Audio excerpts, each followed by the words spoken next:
आप भाषा की मर्यादा की बात करते हैं। असली मसला ये है कि हमारे अध्यक्ष का नाम यदि मल्लिकार्जुन खड़गे की जगह मल्लिकार्जुन अंबानी होता ना तो चरण चाट रहे होते। तो मेरे मन में एक ही सवाल आता है कि पैदाइशी बेशरम है कि सुबह सुबह कोई चूरन खाते हैं बेशर्मी का। नंगे पांव खाली बदन अंग्रेजों के टैंक के सामने खड़े हो गए और 200 साल की गुलामी को उन्होंने समाप्त कर दिया था। इस बात को याद रखिएगा। अगर उसको कोई सबक सिखा सकता है, उनको कोई याद दिला सकता है कि जनता लोगों को कुर्सी पे बिठाती है और जब जनता चाहेगी तो कान पकड़ करके कुर्सी से नीचे भी उतार देगी, यह काम आपके हाथ में है। तो देश का अपमान है कि नहीं है? अपमान है ना। मोदी जी को देश का बाप बोलने वाले भाषा की मर्यादा सिखा रहे हैं। टीवी 10 भारत, सच की ताकत। कहते हैं ना, जिसके पास खुद ही 75 छेद हो वो दूसरे का छेद गिना रहे हैं। जिनका घर खुद शीशे का हो ना, उनको दूसरे के घर पे पत्थर नहीं मारना चाहिए। बीजेपी से आप भाषा की मर्यादा की बात करते हैं। असली मसला ये है कि हमारे अध्यक्ष का नाम यदि मल्लिकार्जुन खड़गे की जगह मल्लिकार्जुन अंबानी होता ना तो चरण चाट रहे होते। यही हकीकत है। तो ये बात का बतंगड़ बना रहे हैं। बात का बतंगड़ क्यों बना रहे हैं? क्योंकि इनके पास कोई मुद्दा नहीं बचा है। 27 साल से आप सरकार चला रहे हैं। बच्चा जो पैदा हुआ वो 27 साल का हो गया। 5-6 साल वैलेंटाइन डे मना लिया, आई लव यू टू। शादी हो गई, अब उसके बच्चे हो गए हैं। इतने साल से कांग्रेस की सरकार नहीं है, तब भी हर मंच पे जाकर के, हर रैली में जाकर के कांग्रेस को गालियां निकालनी है। तो मेरे मन में एक ही सवाल आता है कि पैदाइशी बेशरम है कि सुबह सुबह कोई चूरन खाते हैं बेशर्मी का। अरे जिसकी सरकार है 27 साल से, उसकी जिम्मेवारी तय होगी ना। और पूरे धैर्य के साथ 27 साल से भारतीय राष्ट्रीय कांग्रेस लगातार चुनाव हारने के बावजूद आपके बीच में गुजरात में एक मजबूत विपक्ष की भूमिका निभा रही है। अगर मजबूत विपक्ष की भूमिका नहीं निभा रही होती ना, तो ऊना आंदोलन में डट करके सरकार से लड़ने वाला जिग्नेश मेवानी भारतीय राष्ट्रीय कांग्रेस में नहीं होता।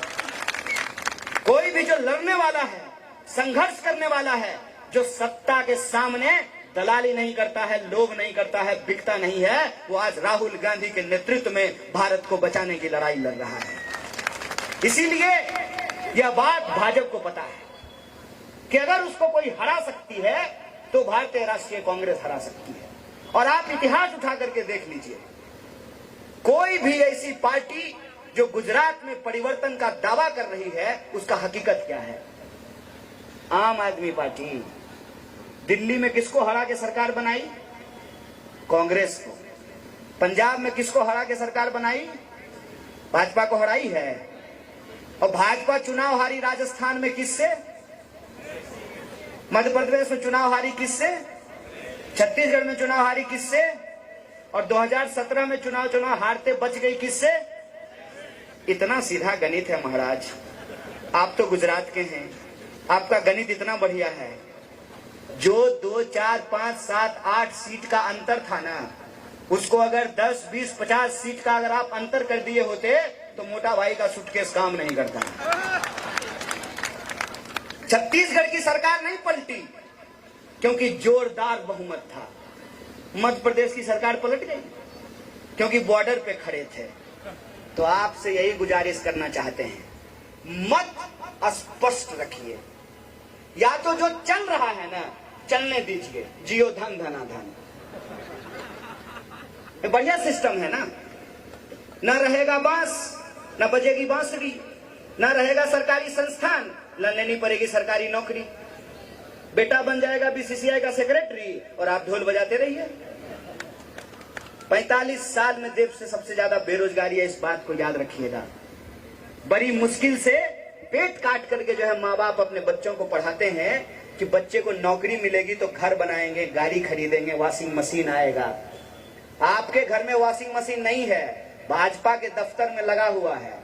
जिस कांग्रेस को भ्रष्टाचारी बोलते हैं, जिस कांग्रेस के नेता को भ्रष्टाचारी बोलते हैं, जब तक वो कांग्रेस में रहता है तब तक भ्रष्टाचारी है। बीजेपी का खेस ओढ़ते जो सदाचारी बन जाता है। यही हो रहा है ना।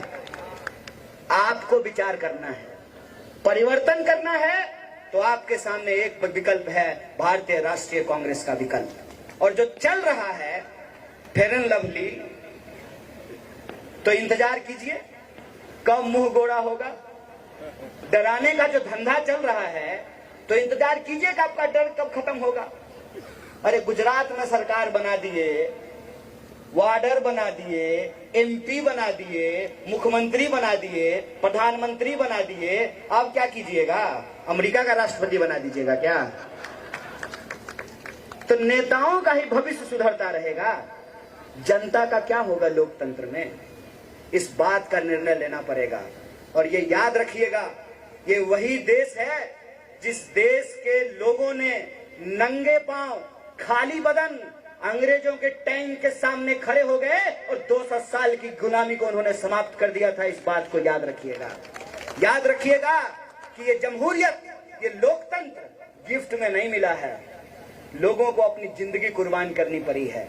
और जो लोग सत्ता का अहंकार में बैठ करके उनको लगता है कि हम परिवर्तन नहीं होने देंगे, अगर उसको कोई सबक सिखा सकता है, उनको कोई याद दिला सकता है कि जनता लोगों को कुर्सी पे बिठाती है, और जब जनता चाहेगी तो कान पकड़ करके कुर्सी से नीचे भी उतार देगी। यह काम आपके हाथ में है, और यह काम अगर आप करने के लिए तैयार हैं तो एक बात याद रखिएगा, दिल दीजिए ना तो पूरा दीजिए। जब परिवर्तन का मन बना लिए हैं ना, तो इतना जानदार और शानदार तरीके से परिवर्तन कीजिए कि किसी की तिजोरी आपके मत को खरीद ना पाए। इतना शानदार तरीके से परिवर्तन कीजिए, क्योंकि सड़क पार करते हुए अगर धोखा हो जाए, मन में दुविधा हो जाए, तो एक्सीडेंट हो जाता है।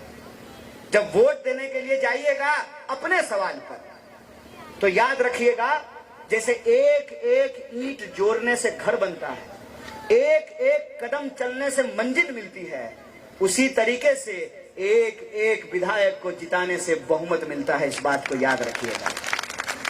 और जब ये परिवर्तन का बहुमत आप देंगे, तो मैं आपसे नेता की तरह नहीं, मैं फिर कह रहा हूं, आपके बच्चे की तरह, एक साधारण कार्यकर्ता होने के नाते, भारतीय राष्ट्रीय कांग्रेस का एक सिपाही होने के नाते, मैं आपसे ये जरूर प्रॉमिस करता हूं, ये वचन देता हूं कि जो 8 वचन भारतीय राष्ट्रीय कांग्रेस ने लिया है उसको हम पूरा करेंगे। 300 यूनिट बिजली पूरी मिलेगी, जो लोग कॉन्ट्रैक्ट पे काम कर रहे हैं उनको परमानेंट नौकरी मिलेगी, पुराना पेंशन बहाल करेंगे, किसानों को मुआवजा मिलेगा, जिन लोगों को जान गंवानी पड़ी है उनको मुआवजा मिलेगा, और जो खतरनाक बीमारी से जूझ रहे हैं उनका मुफ्त इलाज करेगा।